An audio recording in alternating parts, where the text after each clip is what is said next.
Sony new tips Malayalam എന്ന നമ്മുടെ YouTube ചാനലിലേക്ക് ഏവർക്കും വീണ്ടും സ്വാഗതം.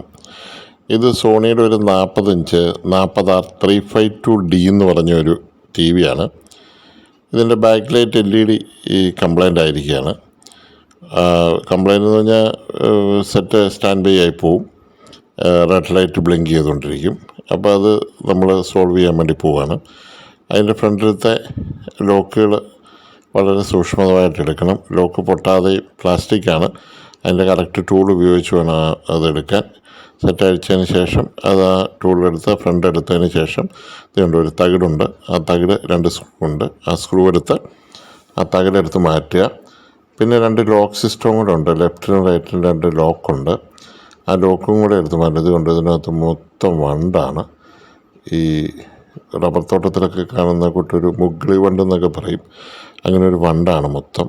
ആ വണ്ട് കയറി ാണ് ഇത് കംപ്ലൈൻ്റ് ആയെന്ന് ഞാൻ വിചാരിക്കുന്നില്ല.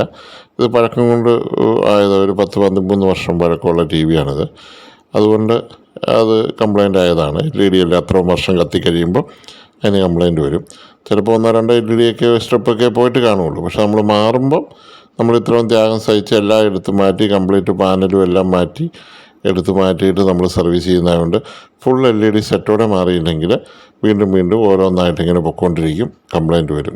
കാരണം എന്താണെന്ന് ചോദിച്ചു കഴിഞ്ഞാൽ നമ്മളിപ്പോൾ കുറച്ച് ആരോഗ്യമുള്ളതും പുതിയ നല്ല ആരോഗ്യമുള്ളതും ആരോഗ്യം കുറഞ്ഞതുമായ LED ഇടുമ്പോൾ, അതായത് പഴക്കമുള്ളതും പുതിയതും ഇടുമ്പോൾ ഈ പഴക്കമുള്ള LED വീണ്ടും പോകാനുള്ള ചാൻസ് കൂടുതലായതുകൊണ്ട് പഴക്കമുള്ള 10 സ്ട്രിപ്പുണ്ട് ഇതിനകത്ത്. 5 എണ്ണം വീതമുള്ള 3 വോൾട്ടിൻ്റെ 5x3 വോൾട്ടിൻ്റെ സ്ട്രിപ്പാണിത്. അതിൽ 10 സ്ട്രിപ്പുണ്ട്. ഈ 10 സ്ട്രിപ്പും നമ്മൾ ശരിക്കും മാറ്റണം. നമുക്കിത് അഴിച്ചെടുക്കുമ്പോൾ തന്നെ ഇത് മനസ്സിലാവും. ഇതിൻ്റെ LED സ്ട്രിപ്പിന് കംപ്ലൈൻറ്റ് നമുക്ക് മനസ്സിലാകാൻ സാധിക്കും. ഈ സ്ട്രിപ്പുകൾ ഓരോന്നായിട്ട് നമുക്ക് LED ചെക്കർ വെച്ച് ചെക്ക് ചെയ്ത് നോക്കിയാലും പെട്ടെന്ന് കത്താത്തത് കാണും. പക്ഷേ ചിലപ്പോൾ ചെക്കർ വെച്ച് നമ്മൾ ചെക്ക് ചെയ്താൽ ഇത് ഓട്ടോമാറ്റിക്കലി പലതും കത്തുന്ന കാണാം. പക്ഷേ നോർമലായിട്ടുള്ള വോൾട്ടേജ് കിട്ട് സീരീസ് ലൈനിൽ കൊടുത്തു കഴിയുമ്പോൾ പലതും തന്നെ കത്തുകയില്ല. അപ്പോൾ ഇത് നമ്മൾ അഴിച്ച് ഇത് മാറ്റി ഇതിൻ്റെ പാനലിൻ്റെ അകമുണ്ടോ ഒരു ലൈൻ കത്തുന്നില്ല. അപ്പോൾ 10 എണ്ണത്തോളം കത്തുന്നില്ല, ബാക്കിയെല്ലാം കത്തുന്നുണ്ട്.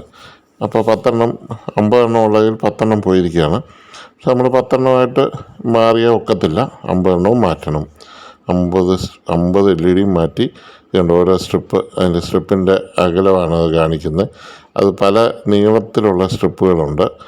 ഇത് ഇതുണ്ടോ 40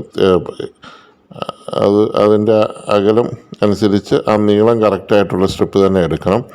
അല്ലെന്നുണ്ടെങ്കിൽ നമുക്കത് ഇടുമ്പോൾ ലോക്കും കാര്യങ്ങളും ഒക്കെ കറക്റ്റായിട്ട് വീഴാതെ വരും.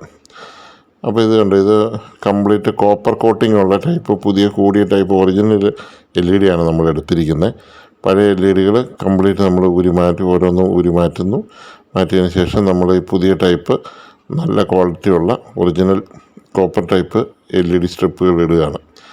ഈ LED സ്ട്രിപ്പുകളെ കുറിച്ച് പറയുമ്പോൾ ഈ നല്ല ഒറിജിനൽ സ്ട്രിപ്പ് കൊണ്ട് തീരെ ചാത്തൻ ക്വാളിറ്റി ഉണ്ട്. ഈ ചാത്തൻ ക്വാളിറ്റിക്ക് ഇച്ചിരി വില കുറവായിരിക്കും. അപ്പോൾ നമ്മൾ വിലയുടെ ഒരു ലാഭം നോക്കി നമ്മൾ ആ സ്ട്രിപ്പ് മേടിച്ചിട്ട് കഴിഞ്ഞാൽ കൂടിപ്പോയാൽ 1 മാസം അല്ലെ 2 മാസം 3 മാസം ഇങ്ങനെ പലരും പറയുന്ന കേട്ടിട്ടുണ്ട്. LED സ്ട്രിപ്പ് ഇട്ടു നിൽക്കുന്നില്ല, പോകുന്നു എന്നൊക്കെ പറയുന്നുണ്ട്. അതെന്തുകൊണ്ടാണെന്ന് ചോദിച്ചാൽ ലോ ക്വാളിറ്റി സ്ട്രിപ്പുകൾ ഉപയോഗിക്കുന്നതുകൊണ്ടാണ് അങ്ങനെ കംപ്ലൈൻറ്റ് വരുന്നത്. അപ്പോൾ നമ്മൾ ഇടുമ്പോൾ ഏറ്റവും നല്ല ഒറിജിനൽ തന്നെ മേടിച്ച് അന്വേഷിച്ച് കണ്ടെത്തണം, മേടിക്കണം, എൻ്റെ കമ്പനിയിൽ നിന്ന് എടുക്കണം. അങ്ങനെ ഒറിജിനലായിട്ടുള്ളത് എടുത്ത് ഇട്ടെങ്കിൽ മാത്രമേ ഈ സെറ്റ് ഇപ്പോൾ 13 വർഷം വർക്ക് ചെയ്തെങ്കിൽ ഒറിജിനൽ സ്ട്രിപ്പാണ് ഇടുന്നതെങ്കിൽ വീണ്ടും ഒരു 13 വർഷം കൂടെ ആ സ്ട്രിപ്പ് നിൽക്കും. അല്ലെങ്കിൽ മാസം തോറും ഇത് മാറാനേ നേരം കാണുകയുള്ളൂ. അതുപോലെ തന്നെ ഓരോ പ്രാവശ്യം അഴിക്കുമ്പോഴും ഇതിൻ്റെ പാനൽ പൊട്ടിപ്പോകാനും ഇതിന് കംപ്ലൈൻ്റ് ആകാനും ഡാമേജ് ആകാനുള്ള ചാൻസ് വളരെയധികം കൂടുതലാണ്. അപ്പോൾ വളരെയധികം കെയർ ചെയ്താണ് ശരിക്കും നമ്മൾ പാനൽ മാറ്റി വെക്കുന്നത്. അങ്ങനെ പല പ്രാവശ്യം ഈ ലോക്ക് തുറക്കുകയും അടയ്ക്കുകയൊക്കെ ചെയ്യുമ്പോൾ ഇത് സ്ക്രൂ ടൈപ്പ് അല്ലാത്തതുകൊണ്ട് ലോക്ക് സിസ്റ്റം ആയതുകൊണ്ട് ആ ലോക്ക് കടന്നു പോയി ആ ഫ്രണ്ട് പാനൽ ചേർന്ന് ഇരിക്കാനുള്ള ചാൻസും വളരെ കുറവായി മാറും. അപ്പോൾ അതുകൊണ്ട് നമ്മൾ ചെയ്യുമ്പോൾ നീറ്റായിട്ട് വർക്ക് ചെയ്യുക. ആ ചെയ്യുന്ന വർക്കിന് നമുക്ക് ഗ്യാരണ്ടി ഉണ്ടായിരിക്കണം. അപ്പോൾ നമ്മൾ ഗ്യാരണ്ടിയുള്ള LED നമുക്ക് അവൈലബിൾ ആണ്. അങ്ങനെ ഗ്യാരണ്ടിയുള്ള LED തന്നെ മേടിച്ച് നമ്മളിത് മാറ്റണം. എങ്കിൽ മാത്രമേ നമുക്കിത് ശരിയാവുള്ളൂ. പുറത്തൊക്കെ തീരെ വില കുറഞ്ഞൊക്കെ കിട്ടാനുണ്ട്. ജസ്റ്റൊക്കെ ഒന്ന് കത്തും, ചിലപ്പോൾ ഒരാഴ്ച കത്തും, അല്ല 2 ആഴ്ച കത്തും, ചിലപ്പോൾ 1 മാസം നിൽക്കും. അത് കഴിയുമ്പോൾ പല പ്രശ്നങ്ങളും ഉണ്ടാവും. ഈ ബോർഡുണ്ടല്ലോ, ഇതിൻ്റെ ഇൻവെർട്ടർ വർക്ക് ചെയ്യാൻ ഇൻവെർട്ടർ ബോർഡുണ്ട്. ആ ബോർഡിൽ നിന്നാണല്ലോ നമ്മൾ ഈ LED കണക്ഷൻ കൊടുക്കുന്നത്. ആ ബോർഡ് ഓവർ ഹീറ്റായിട്ട് ബോർഡ് കംപ്ലൈൻ്റ് ആകുന്ന സാഹചര്യങ്ങളും ഉണ്ടാവും. അപ്പോൾ അതുകൊണ്ട് LED മേടിച്ച് മാറുന്നതിനകത്ത് യാതൊരു കോംപ്രമൈസും വെക്കാൻ പാടില്ല. വില ഇച്ചിരി കൂടിയാലും നല്ല ക്വാളിറ്റിയുള്ള LED തന്നെ മേടിച്ചിടണം. നമ്മളിത് റിപ്പയർ ചെയ്യിക്കുകയാണെങ്കിൽ വിശ്വസിക്കാവുന്ന ആളെ കൊണ്ട് തന്നെ മേടിക്കണം. ചില ആൾക്കാരൊക്കെ ഒറിജിനലില്ല, ഡ്യൂപ്ലിക്കേറ്റ് ഇട്ടിട്ട് ഒറിജിനലാണെന്ന് പറയുന്ന ആൾക്കാരും കാണും. പക്ഷേ ഞങ്ങളിവിടെ ഒറിജിനൽ LED സ്ട്രിപ്പ് മാത്രമേ മാറാറുള്ളൂ. അല്ലെങ്കിൽ അതിനുള്ള ബുദ്ധിമുട്ടുണ്ടാകും. നമുക്ക് വർക്ക് ചെയ്ത് മുമ്പോട്ട് കാര്യങ്ങൾ പോകണമെന്നുണ്ടെങ്കിൽ എപ്പോഴും നമ്മൾ ആ LED സ്ട്രിപ്പ് ഒറിജിനൽ ഫുള്ള് മാറി സെറ്റ് ചെയ്ത് വേണം ഇത് ഓണാക്കി നോക്കാൻ. അപ്പോൾ അങ്ങനെ നമ്മൾ 10 എണ്ണവും തന്നെ മാറിയിട്ടുണ്ട്. എല്ലാം ആ കറക്റ്റ് നീളം നോക്കുന്നുണ്ട്. അതിൻ്റെ ബാക്ക് സൈഡ് ഉണ്ടോ, ബാക്ക് മുഴുവൻ റെഡ് കളറായിട്ടുണ്ട്. ആ പഴയ PCB ടൈപ്പിൻ്റെ ഭാഗം ചൂടും തണുപ്പും അടിച്ചടിച്ച് ഇതിൻ്റെ കളർ ചേഞ്ചസ് ശരിക്കും ഇതിന് വന്നിട്ടുണ്ട്. അതിപ്പോൾ കണ്ട LED സ്ട്രിപ്പ് നിങ്ങൾ കണ്ടാൽ നിങ്ങൾക്കത് മനസ്സിലാക്കാൻ സാധിക്കും. അങ്ങനെ വന്ന LED സ്ട്രിപ്പ് നമ്മളത് ഊരിക്കളയുക. വേറെ ഒന്നിനും നമുക്കത് കൊള്ളത്തില്ല, അത് ഉപയോഗിക്കാനേ കൊള്ളത്തില്ല. അതുകൊണ്ട് ഇതിൻ്റെ ഭാഗം കണ്ടോ, അതിൻ്റെ ഓരോ LED മുട്ടിൻ്റെ ഇടയ്ക്കും തന്നെ ഓരോ സ്പോട്ട് പോലെ അത് വന്നിട്ടുണ്ട്. അപ്പോൾ അങ്ങനെ നമ്മൾ ഓരോ സ്റ്റെപ്പ് വളരെ ശ്രദ്ധിച്ച് ലൂസൊന്നും ആകാതെ കറക്റ്റായിട്ട് മാച്ച് ചെയ്ത് കയറ്റിയിരുന്നതുകൊണ്ട് എല്ലാ സ്ട്രിപ്പും തന്നെ കളർ ചേഞ്ച് വന്നിട്ടുണ്ട്. അതിൻ്റെ ബാക്ക് നോക്കിയാൽ പെട്ടെന്ന് മനസ്സിലാകാൻ സാധിക്കും. അതൊരു വൈറ്റ് കളർ എന്നുള്ളതൊരു മഞ്ഞ കളറായി മാറിയിട്ടുണ്ട്. ഇപ്പം നമ്മളിടുന്ന കോപ്പർ ടൈപ്പാണ്. അതിന് കോപ്പർ കോട്ടിങ് ഉള്ളതുകൊണ്ട് കുറച്ചുകൂടെ ഹീറ്റ് ഹാൻഡിൽ ചെയ്യാനുള്ള ഒരു കഴിവുണ്ട്. മറ്റേത് അത്രയും ഹീറ്റ് ഹാൻഡിൽ ചെയ്യായിരുന്നു. അന്നത്തെ 13 വർഷം മുമ്പ് ആ ടെക്നോളജി ആയിരുന്നു. ഇതിപ്പോൾ കുറച്ചും കൂടെ വർഷങ്ങൾ മുമ്പിട്ട് കഴിഞ്ഞപ്പോൾ ഇതൊരു പ്രശ്നമാണെന്ന് കണ്ടതുകൊണ്ട് ഹീറ്റ് കുറച്ചുകൂടെ അബ്സർവ് ചെയ്യുന്ന ടൈപ്പ് കോപ്പർ കോട്ടിങ് ഉള്ള നല്ല LED സ്ട്രിപ്പുകൾ ഇപ്പോൾ നമുക്ക് അവൈലബിൾ ആണ്. അപ്പോൾ അത് കൂട്ട് തന്നെ നമ്മൾ മേടിച്ചിടണം.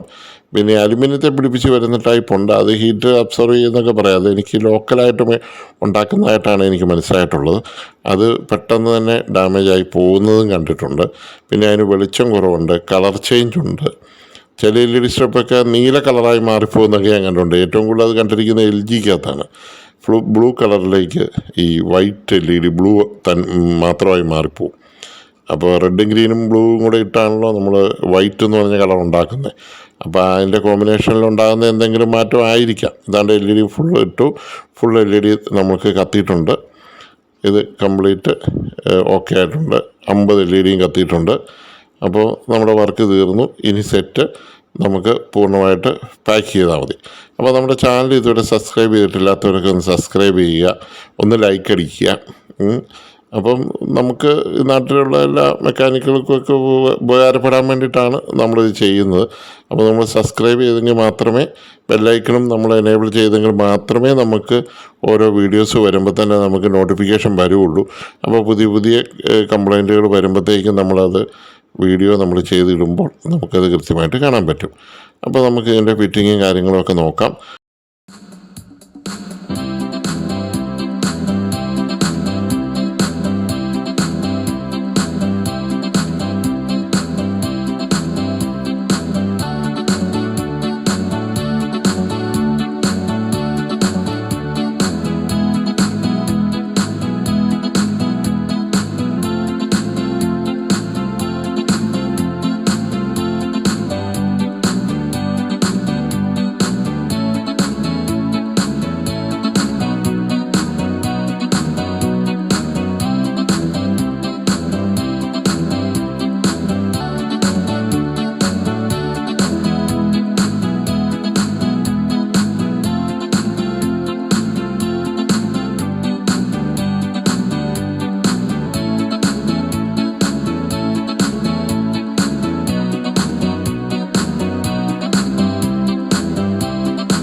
ആപത്തുണ്ടെന്നല്ലേ ഹരിദാസ് പറഞ്ഞത്?